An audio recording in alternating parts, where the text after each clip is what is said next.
ବିଜେଡିର 15 ଜଣିଆ କମିଟି ରାଜ୍ୟରେ ଦଳର ବିଭିନ୍ନ କାର୍ଯ୍ୟକ୍ରମ ପାଇଁ ଏହି କମିଟି କାର୍ଯ୍ୟ କରିବ। ବରିଷ୍ଠ ନେତା ଦେବୀ ପ୍ରସାଦ ମିଶ୍ର ଏହି କମିଟିର ଅଧ୍ୟକ୍ଷ ଭାବରେ ନିଯୁକ୍ତ ହୋଇଛନ୍ତି। ଦାୟିତ୍ୱ ମିଳିବା ପରେ ଦେବୀ ମିଶ୍ର କହିଛନ୍ତି ସଭାପତି ଯାହା ନିର୍ଦ୍ଦେଶ ଦେବେ ତଦ ଅନୁସାରେ काम करिबु।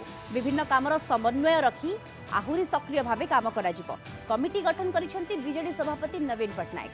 कमिटी रे थिबा सदस्य माने हेले प्रमिला मल्लिक, निरंजन पुजारी, विक्रम केसरी आरुख, प्रताप केशरी देव, प्रदीप कुमार अमात, अरुण कुमार साहू, अश्विनी पात्र। सेपरि एही कमिटी रे प्रताप जेना, शारदा प्रसाद नायक, सुदाम मार्डी, मनोहर रंधारी, स्नेहांगिनी छुरिया, महेश साहू और देवेश आचार्य मध्य रहिछन्ति। दलर माननीय सभापति श्रीयुक्त नवीन पटनायक काली एक कमिटी गठन करिसेंती जो मत अध्यक्ष भाव में और अन्य 14 जन को सभ्य भाव में प्रथम पर्यायर सभ्य भाव में मनोनीत करिसेंती।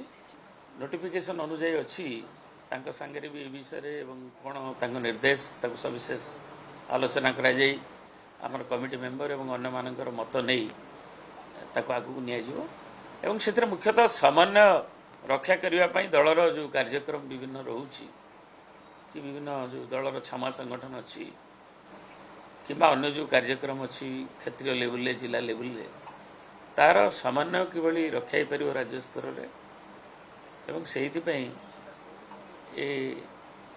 कमिटी घोषित होती जहाँ नोटिफिकेशन अनुसार एप्रुवाल जना जाइए।